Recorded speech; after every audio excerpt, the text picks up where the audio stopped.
నేనైతే అంటాను వెన్నుముక, శరీరంలో వెన్నుముక లేకపోతే ఎలా ఉంటారంటే ఒక పప్పు శుద్ధలా పడిపోతుందా అలాగా మా కి ఎలా అయిపోయిందంటే వెన్నుముక లేనట్లుగా. మీరు అన్నట్టు ఎవరు ఆ లోటు భర్తీ చేయలేదమ్మా. ఎవరి కాళ్ళే స్పెషల్, దేవుని దృష్టిలో కూడా అంతే, మన యూనిక్ ఎవరి కాళ్ళే స్పెషల్. అలాగే కృష్ణ గారు ఒక స్పెషల్ ఎస్టేల్ ప్రయత్నాలకి, కానీ ఒక నిరీక్షణ, ఒక ఆశ ఉంది. నాకు చేయగలిగినంత నేను చేస్తాను అన్న అదే మాట ప్రతి ఒక్కరం దేవుని యొక్క పని చేస్తూ మనము చేయగలిగినంత చేసేటట్టుగా పరిశుద్ధాత్మ దేవుడు మనందరినీ ఆయన పరిచర్యలో వాడుకుని ఆశీర్వదించును గాక. ఆమేన్. బాధాకరంగా ఉంది ఆంటీ సడన్ గా ఇట్లా అయిపోతుందని అసలు అసలు ఊహించని కార్యం ఆంటీది. నేను పెళ్లి ఇది ఇంట్లో లిల్లీ పెళ్లి విషయంలో నేను ఎక్కువ కాన్ఫిడెన్స్ లో ఉండలేకపోయినాను. అనుకునేదాన్ని ఆంటీ మాట ఎందుకో వినిపిస్తలేదు అనుకునేదాన్ని అప్పుడప్పుడు కలిసినప్పుడు. లేకపోతే ప్రతి ఉదయము మధ్యాహ్నము ఎప్పుడు ఆంటీ కనిపించేది. యూత్ మీటింగ్ లో కూడా ఆంటీ ఒక యూత్ లాగానే పాటలు పాడడం, మెయింటెనెన్స్ చేయడం, చాలా అన్ని పరిచర్యలు ఆంటీ కనిపించేది. ఆంటీ చేస్తే ఆంటీ పేరు కనిపించేది. ఇంకెప్పుడో అట్లా తక్కువ ఆంటీ లేనిది చూడలేనిది నేను తక్కువ మన కాన్ఫరెన్స్ లో. అట్లాంటి ఆసక్తికరమైనటువంటి దైవికమైన విషయాల్లో చాలా ఆసక్తిగా ఉండేది. ఆమె అన్ని విషయాల్లో కూడా అట్లనే ఆసక్తిగా ఉండేది. చాలా ఏదన్నా మాట్లాడినా చాలా ప్రేమ ఉండేది ఆంటీ దగ్గర. మరి దగ్గర ఉండి చూడలేదు కానీ కాన్ఫరెన్స్ లోనే చాలా ఆంటీతో చాలా ఆ ఆప్యాయత, ప్రేమ చాలా కనిపించేది. తర్వాత ఒకరోజు కాన్ఫరెన్స్ లో 12 అయింది, 1:12 అవుతుంది అనుకుంటా. ఆ టైంలో మేల్కొని ఇంకా ఉంది ఆంటీ. ఇంతవరకు ఆంటీ ఉండదు కదా, తొందరగా వెళ్ళిపోతారు, ఈ రోజు ఎందుకు ఉందో అని నేను కూడా అప్పుడు పిల్లల కొరకు మేలుకునేదాన్ని నైట్ షిఫ్ట్లు. అప్పుడు నేను ఏంటమ్మా ఇంతవరకు మేలుకున్నావు అని అంటే, అంకుల్ బాగాలేదు కదా, అంకుల్ ఒక్కదాన్నే ఉన్నానమ్మా, నేను కాన్ఫరెన్స్ లో ఉన్నానని చెప్పింది.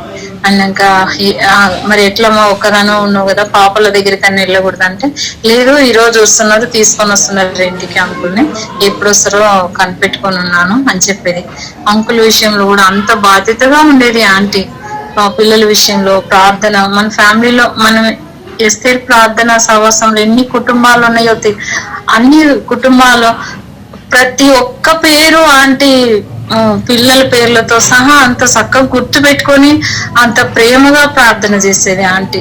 నేను అనుకునేదాన్ని, మేము విన్నప్పుడంతా ఆంటీ స్వరం విన్నప్పుడంతా ఆంటీకి ఒక సొంత తోడపుచ్చిన వాళ్ళకు కూడా ఇంత ప్రేమ అభిమానాలు ఉండవేమో, ఆంటీకి ఇంత ప్రేమ ఉంది అని ఆలోచించేవాళ్ళం. తర్వాత ప్రతి పేరును గుర్తు పెట్టుకొని ప్రార్థన చేసేది. ఈ ప్రీతి పెళ్ళైన ఆ పిల్లల పేర్లు కూడా, ఆ పాప పేరు కూడా, అసలు ఏంటికి ఆంటీకి ఇంత జ్ఞాపక శక్తి ఏంటి అని ఆలోచించేదాన్ని. నేను ఏదన్నా ఇప్పుడు విన్న వెంటనే మర్చిపోతా. నేను ఈ వయసులో ఆంటీ ఇంత జ్ఞాపక శక్తి ఉంది ఆంటీకి అని ఆశ్చర్యపోయేదాన్ని. దేవుడు మరి ఆంటీకి బలహీనతను మరి ఎందుకు ఇచ్చాడు, మరి ఆయన ఉద్దేశం ఏంటో తెలియదు. కానీ ఆంటీకి బాగాలేనప్పుడు నేను అనుకునేదాన్ని, ప్రభా మంచి నీతిమంతులే చనిపోతే మేము ఎవరి దగ్గరికి వెళ్ళి నేర్చుకోవాలి, ఈ మాత్రమే జీవం ఉండగానే ఈ విధంగా బ్రతుకుతున్నాం లోకంలో, చెప్పేవాళ్ళు ఉండగానే ఇంకెవరు చెప్పేవాళ్ళు లేకపోతే ఏం నేర్చుకుంటాం ప్రభా, వద్దు ఆంటీ కావాలి, ఇంకా ఆయుష్ ఉండాలి ఆంటీకి అని అనుకునేదాన్ని మనసులో. అదే ప్రార్థన చేసుకునేదాన్ని. ఇంకా తర్వాత ఆంటీ పరిస్థితి ఈ విధంగా అవుతుంది. ఇలాంటి అనుభవాలు ఆంటీ ద్వారా నాకు నేను చాలా ఆదరించబడుతూ వచ్చాను. వ్యక్తిగతంగా కూడా చాలా ఆదరించబడుతూ వచ్చాను. ఫ్యామిలీ పరంగా కూడా ఆంటీ ఒకరోజు ప్రార్థన చేసినప్పుడు నేను అనుకున్నాను, ప్రభా ఇంత అర్థసహితంగా ప్రార్థన చేసింది నా కొరకు, నా కుటుంబం కొరకు అని చాలా సంతోషపడుతూ వచ్చాను. ఇంట్లో అందరూ కూడా పిల్లలు చెప్పాను, ఆంటీ పరిస్థితి ఇట్లా అయిందమ్మా అని చెప్పినప్పుడు వాళ్ళు కూడా చాలా బాధపడినారు. ఒకరోజు లాస్ట్ రోజు అనుకుంటా అక్క ప్రార్థన చేసింది, చాలాసేపు చేసింది, పట్నం కుమారక్క. అప్పుడు ప్రీతి వాళ్ళు కూడా విన్నారు. విని ఆ రోజు ఉదయం లేగానే ఆంటీ కొరకే ప్రార్థన చేశాను. మమ్మీ నేను ఆంటీ చనిపోయిందా, నేను ఈ రోజు ఆంటీ గురించే చేశాను పొద్దున్న లేసి అని చెప్పారు పిల్లలు కూడా. అట్లా ఆంటీ అంత సన్నిహితంగా అంత ప్రేమగా ఉండేది. ఎంత చెప్పినా ఆంటీ గురించి నిజంగా అట్లాంటి లోటు మనం చాలా కోల్పోతూ వచ్చాము. ఇంకొకటి అసలు అసలు ఆమె వాక్యం చెప్పినా కూడా చాలా అర్థసహితంగా చాలా అసలు ఒక టీచర్ అంటే టీచర్ లాగే ఉండేటి మాటలు. ఒకసారి అన్నాను, అమ్మ మీరు టీచర్ అంటే టీచర్ లాగే ఉంటాయమ్మా నీ మాటలు, భలే ఆదరణగా ఉంటాయి, ధైర్యం ఇచ్చేటివి ఉంటాయి అని చెప్పినప్పుడు నవ్వింది.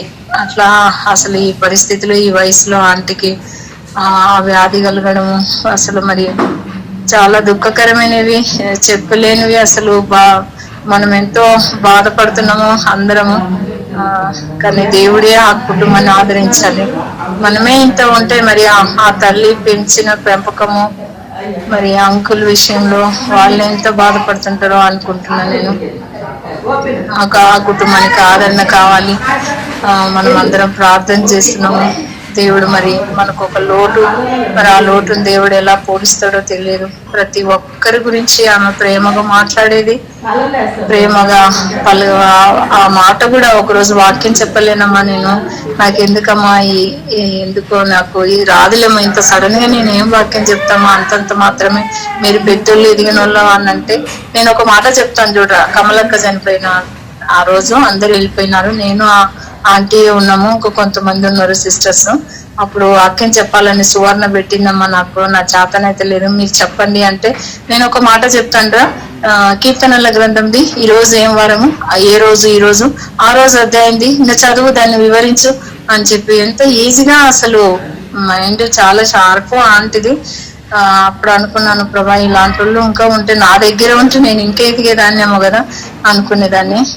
నా జీవితంలో ఫస్ట్ ఒక ఆంటీ ఉండేది, మేరీ ఆంటీ. ఆ ఆంటీది కాకినాడ.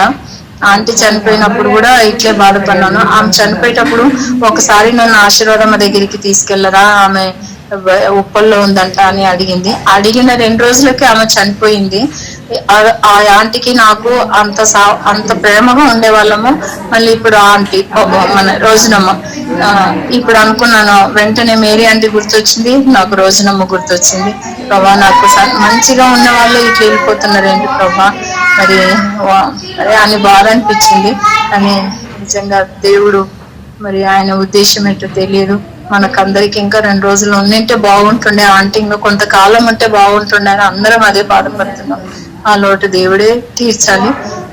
ప్రైజులు అడక దయచేలాడమ్మా, థ్యాంక్ యూగా. మంచిదమ్మా, చాలా సంతోషం. మిమ్మల్ని బలపరిచి వాక్యం చెప్పేటట్టుగా ప్రభువు నడిపించారంటే దేవునికి మహిమ. కృష్ణ గారి ద్వారా మీరు ఎలా బలం పొందుకున్నారో అలాగే మీరు ఇతరులను బలపరచాలి. ఎందుకు చనిపోతున్నారు అనుకోకూడదమ్మా, అది దేవుని చిత్తం అన్న. ఇప్పుడు ఎందుకు చనిపోతున్నారు అనుకోకూడదు. ఇంకా దేవుని చిత్తమైంది. ఎవరికి ఎంత ఆయుష్ ఇచ్చారు, మనకి ఎంత ఇచ్చారు మనకి తెలియదు కదా. ప్రభు చిత్తానికి మనం అందరం కూడా లోబడాలి అంతే. కాకపోతే వాళ్ళు చేసినట్టు మనం చేయడానికి నేర్చుకోవాలి. మీరు చెప్పారు చూడండి, ప్రతి కుటుంబంలో ఉన్న పిల్లల కొరకు ప్రార్థించారు. మరి మీకు ఎవరికి వాళ్ళే సమర్పించుకోండి. మీరు రోజునా గారి ద్వారా ఏం నేర్చుకున్నారు, ఏం చేయాలనుకుంటున్నారో మీరు సమర్పించుకుని మీరు ఆ పని చేయాలి. ఈ రోజు మనందరం చెప్పుకోవటమే కాదు, ఆ యొక్క ఆసక్తిలో నుంచి దేవుని యొక్క పని చేయటానికి సమర్పణ చేసుకోవాలి. ఏంటంటే వాక్యం ఒకరోజు వాక్యం చెప్తా ఆ రోజు పద్మకుమారి కృష్ణ గారు ఆది కాండంలో అబ్రహాము ఎలియాజరుకు 10వ వంతు ఇచ్చాడు అన్న దాని మీద అందరం మాట్లాడుతున్నాం. అప్పుడు నేనేమన్నానంటే, నేను కూడా వాక్యం చెప్తా, అన్ని అన్నిట్లో 10వ వంతు ఇస్తున్నాము, సమయం ఇస్తున్నామా లేదా మనందరం పరీక్షించుకోవాలి అంటే నేను కొత్తగా జాయిన్ అయ్యాను. అప్పటికి ఒక 2 వారాలు అవుతుంది అంటే. ఆ మాట అన్నప్పుడు రోజానా గారు అన్నారు, సిస్టర్ ఈ ఒక్క మాట ప్లీజ్ ఏమనుకోవాలి, మీరు వెనక్కి తీసుకోండి అని అన్నారు. అన్నప్పుడు నేను ఓకే సిస్టర్ ఓకే అని అన్నాను. అప్పుడు అన్నారు సిస్టర్ గారు, ఏ మాట అయినా సిస్టర్ భలే ఈజీగా తీసుకున్నారు, వెనక్కి తీసుకోండి అనగానే ఓకే సిస్టర్ అన్నారు. ఇలాంటి తగ్గించే స్వభావమే కదా కోరుకునేది మనం అని అన్నారు. అంటే సమయాన్ని ఇస్తారు, అందరం కూడా సమయాన్ని ఇస్తున్నాం సిస్టర్ మనం అని అప్పుడు చెప్పారనమాట. ఇలా ఇలా ఇలా ఇస్తే ఈ కార్యక్రమాలు ఉంటాయి అని చెప్పేసి అప్పుడు చెప్పారు రోజానా గారు ఫస్ట్ నుంచి. నిజంగా మనం కూడా దేవునికి సమయాన్ని ఇస్తున్నాం అని అన్నారు. మళ్ళీ ఒకసారి వాక్యం చెప్తే సిస్టర్ గారు ఏమన్నారంటే, నాకు ఏం జరిగినా పర్వాలేదు, ఇప్పుడు చనిపోయినా నాకు బాధ లేదు, నేను దేవుని దగ్గరికి వెళ్తాను. నిజంగా ఎంత సిద్ధపడి ఉన్నారంటే ఆ మాట అనాలంటే ఎంత ధైర్యం ఉండాలి అనిపించింది నాకైతే. నిజంగా నిన్న మా హస్బెండ్ చెప్తే ఇట్లా రోజున చనిపోయారు అనగా ఆయన స్టన్ అయిపోయారు. ఎందుకంటే ప్రతిరోజు వాక్యం వింటానే ఉంటారు, సిస్టర్స్ అందరూ మాట్లాడేది వింటానే ఉంటారు, వాయిస్ గుర్తుపడుతూ ఉంటారు. మా బాబు అయితే ఈరోజు అమ్మ మాట్లాడేది రోజైనా సిస్టర్ బట్టలు వేసుకుంటా స్కూల్కి రెడీ అవుతా కూడా పేర్లు చెబుతా ఉంటారు. ఎందుకంటే అంత రోజు వింటున్నారు కదా వాళ్ళు కూడా. ఇట్లా మొన్న నైట్ డ్యూటీ అయితే చెప్పలేదు నేను, ఎందుకు డ్యూటీలో ఉన్నారని. ఇంటికి వచ్చి నాకు చెప్పేసరికి తను కూడా చాలా బాధపడ్డారు. అయితే నిజంగా నేను అనుకునేదాన్ని, మా మరిది కూడా పాస్టరే, అతను మా మరిది మా హస్బెండ్ వాళ్ళ తమ్ముడు అసలు ఎంత మంచి పాస్టర్ అంటే వాక్యం అంత చక్కగా చెబుతాడు. అతను 2 సంఘాలు ఉన్నాయి, తెనాలి గుంటూరు. సడన్ గా మరి కరోనాలో చనిపోయాడు. అప్పుడు నేను అనుకునేదాన్ని, ఇలా నీ సేవలో అంత బలంగా ఉన్నాడు, అంత నమ్మకంగా ఉన్నాడు, నువ్వు ఎందుకు ఇట్లా చేసేవు దేవా అని చెప్పేసి నేను ఎంత బాధపడ్డానంటే, నేనను మా మధ్య వాళ్ళ చెల్లెలు మా ఆడబిడ్డ ఇద్దరమే అట్లా అనుకునేవాళ్ళం. ఎంత జాబు సెంట్రల్ గవర్నమెంట్ జాబు వదులుకొని సేవకు వచ్చాడు కదా, నిజంగా ఎందుకు ఇట్లా చేసేది దేవుడు? 40 సంవత్సరాలకే మరి ఎందుకు చనిపోవాలి పీటరు అని చెప్పేసి చాలా నేను అట్లా ఆలోచించుకున్నా. నిజంగా ఇప్పుడు ఇందా సిస్టర్ గారు చెప్తున్నారు, అది దేవుని ప్రణాళిక. జగత్పునాది వేయబడక మునిపే దేవుని ఆలోచనలో నిర్ణయించుంటాయి కాబోదు. అంతే అనిపించింది. రోజానా గారి విషయంలో కూడా ఎంత ప్రార్థన చేసింది, రక్షణ ప్రార్థనలు అందరు కుటుంబాల గురించి చేస్తారే. ఒక నిజంగా ఎస్టేట్ ప్రేస్లో ఒక లోటు, ఆ లోటు మరి ఏంది అసలు రోజానా గారు లేదే అన్న బాధ నిజంగా చాలా బాధగా ఉంది. ఏ విషయంలోనైనా ఏదైనా సరే ధైర్యపరిచేది. సిస్టర్ మీరు చెప్పండి, మీరు చెప్పగలరు, లీడింగ్ చేయగలరు, చెప్పండి అని చెప్పేసి అట్లా ఎంకరేజ్ చేసారు అనమాట. నేనైతే శశి నన్ను జాయిన్ చేసింది, నేను శశి మాట కాదనలేక నేను జాయిన్ అయ్యాను. ఒక 2-3 రోజులే జాయిన్ అయ్యి నేను మానేద్దాంలే, ఎందుకు మళ్ళీ శశి బాధపడిద్ది, ఎందుకు నేను అని చెప్పేసి నా మనసులో అప్పుడు అనుకొని, సరే బుజ్జమ్మాయి జాయిన్ అవుతాను బుజ్జమ్మాయి అని చెప్పేసి జాయిన్ అయ్యాను. కానీ ఎస్టేట్ రిజిస్టర్లో ఉన్న మాధుర్యాన్ని నేను రుచి చూశాను.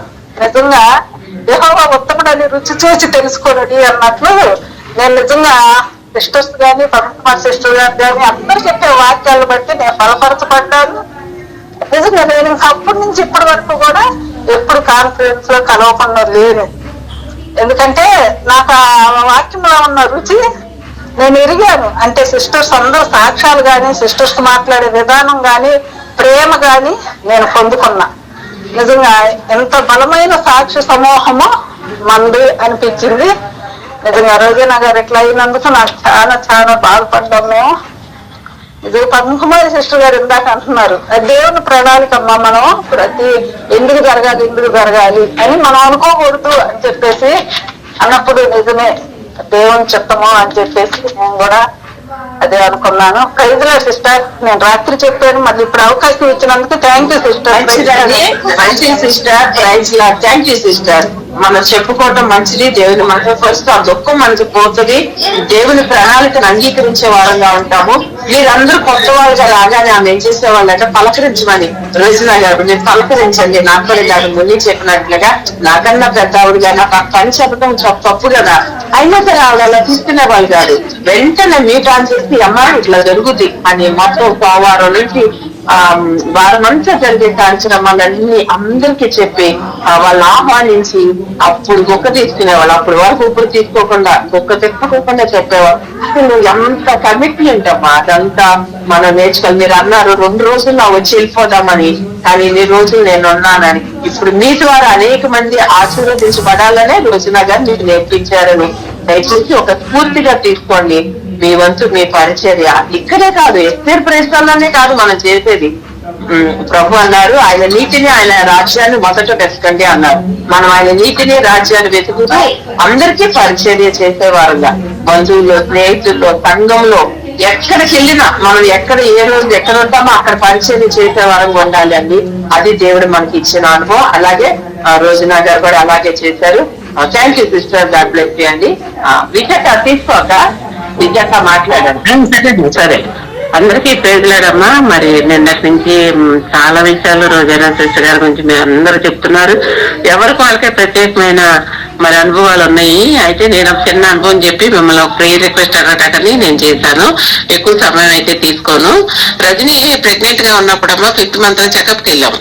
తను అసలు స్టార్టింగ్ నుంచి కూడా చాలా అనమాట, హార్ట్ బీట్ లేదని, అది లేదు ఇది లేదని చాలా చెప్తా ఉండేవాళ్ళు డాక్టర్లు. బ్లడ్ లేదని, బీపీ ఎక్కువగా ఉందని చెప్తా ఉండేవాళ్ళు. అయితే 5వ నెల రెయిన్బో హాస్పిటల్కి వెళ్ళాం.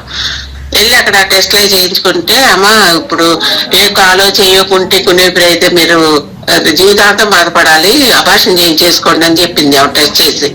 అయితే రజనీ నేను మొహమొహాలు చూసుకుని దేవుని కృపను పొందుకుంటామా, నువ్వు కంగారు పడమాకని రజనీకి అయితే ధైర్యం చెప్పే, కానీ నాకు కొంచెం నా గొంతులో వణుకు వచ్చింది. ఆ వణుకుతా నేను ఫోన్ చేశాను. మీరు అప్పుడు మంచి ప్రేయర్లో ఉన్నారు అందరు. ఆ టైం ఎంతంటే 11-12 ఆ టైంలో. అయితే ఆ టైంలో చేసినప్పుడు రోజైన సిస్టర్ గారు అన్నారు, విజయ గారు మీరు ఎందుకు అసలు కంగారు పడుతున్నారు, మీరు ఎందుకు అంత భయపడుతున్నారు, మనకు దేవుడు ఇచ్చిన బహుమానాన్ని అప్పుడు దొంగిలించలేడు, మీరు అస్సలు కంగారు పడుతుంది, మీ వాయిస్ మార్చండి, ఆ వాయిస్ మేము వినలేకపోతున్నాము అంది. అని అంటే సరే సిస్టర్, థ్యాంక్ యూ సిస్టర్, అలాగే సిస్టర్ మీ యొక్క మాటను బట్టి నాకు ధైర్యం తెచ్చుకుంటున్నాను. కానీ ధైర్యం ఉంది, కానీ ఏంటి ఆ డాక్టర్ ఇలా ఉంది అంత డైరెక్ట్ గా చెప్పేసింది అనమాట. మరి ఈ వారం కానీ వచ్చే వారం కానీ రండి అమ్మా, అబార్షన్ చేసేస్తాం, మీ ఇష్టం ఇప్పుడు ఏమన్నా చేస్తాను అంది. ఇదేంటో పెట్టే మాట్లాడుతుందని చెప్పేసి మేము బాబు, నేను, కోడలు ముగ్గురు వెళ్ళాం. ముగ్గురు మొహాల్లో అసలు సంతోషం లేదు, ఒక ఆంటి భయం, ఆందోళన. సరే ఎప్పుడైతే ఎస్ఎల్ ప్రార్థన చేయండి అని చెప్పాను, మీరందరూ మాట్లాడలేదు కానీ తను మాట్లాడారు.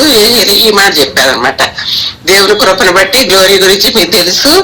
మరి 1-2 సార్లు సిక్ అయినప్పటికీ మరి సంవత్సరం, ఇప్పుడు రేపు సంవత్సరం పూర్తి చేసుకుని 2వ సంవత్సరంలోకి అడుగు పెడుతుందిరా. మరి గ్లోరీ గురించి ప్రార్థన చేయండి. చిన్నగా బర్త్డే చేస్తున్నాము, ఎటువంటి ఆటంకాలు లేకుండా పిలవబడిన వారు అందరు రావటానికి మీరందరూ ప్రార్థన చేయండి.